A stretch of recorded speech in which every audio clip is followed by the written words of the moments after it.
सकाळी नाश्ता तर बनवायचा आहे, पण पूर्वतयारी काहीच केलेली नाही. तरी काही टेन्शन घेऊ नका. अतिशय सोपा असा नाश्ता सांगते तुम्हाला मी इथं. तर काय करायचं आहे, बीटरूट घ्यायचं आहे. बीटरूट तर सगळ्यांच्या घरामध्ये असतंच.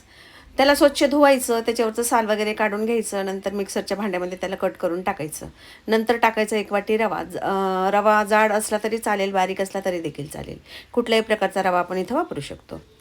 1 वाटी दही देखील याच्यामध्ये ॲड करून घ्यायचं. दह्यामुळं मस्त हा जो नाश्ता आहे ना, आंबट छान चवीचा लागतो. चवीनुसार मीठ टाकलं आहे, मिक्सरच्या भांड्यातून याला फिरवून घेतलं आहे. तर या पद्धतीने याचं बॅटर तयार झालं आहे बघा. थोडंसं पाणी मिक्सरच्या भांड्यामध्ये टाकायचं आणि सगळं बॅटर काढून घ्यायचं आहे. मिक्स करून घ्यायचं.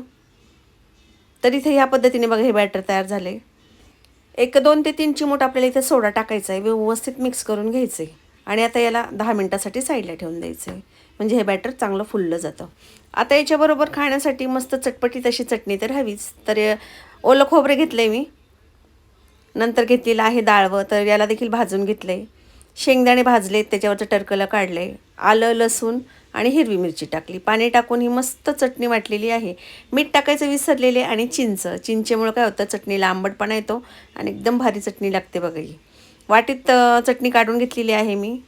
अतिशय टेस्टी अशी चटणी झालेली आहे. आता आपण याला फोडणी देऊया. तर पॅनमध्ये तेल, मोहरी, अजून कढीपत्ता आणि मिरची टाकली आणि फोडणी मस्त चुरचुरीत अशी याच्यावरती टाकून दिली. मिक्स करून घेतले.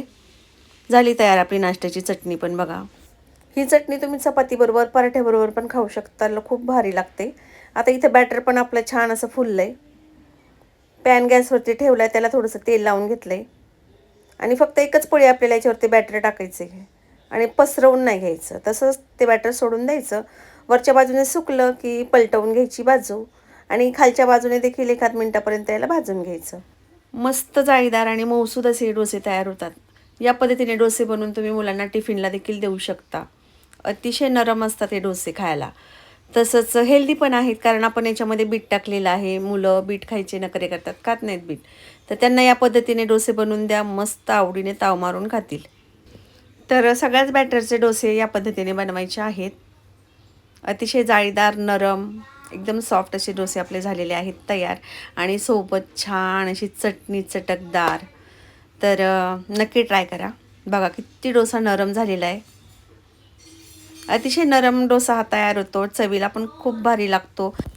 तसंच कुठल्याही प्रकारची पूर्वतयारी याला करावी लागत नाही, कारण जे काही याला लागणारं साहित्य असतं ते प्रत्येकाच्या घरामध्ये उपलब्ध असतं. त्याच्यामुळे झटकीपट अतिशय टेस्टी आणि हेल्दी असा नाश्ता मी बनवला आहे. तुम्हाला आवडला असेल तर नक्कीच लाईक, शेअर, सबस्क्राईब करायला विसरू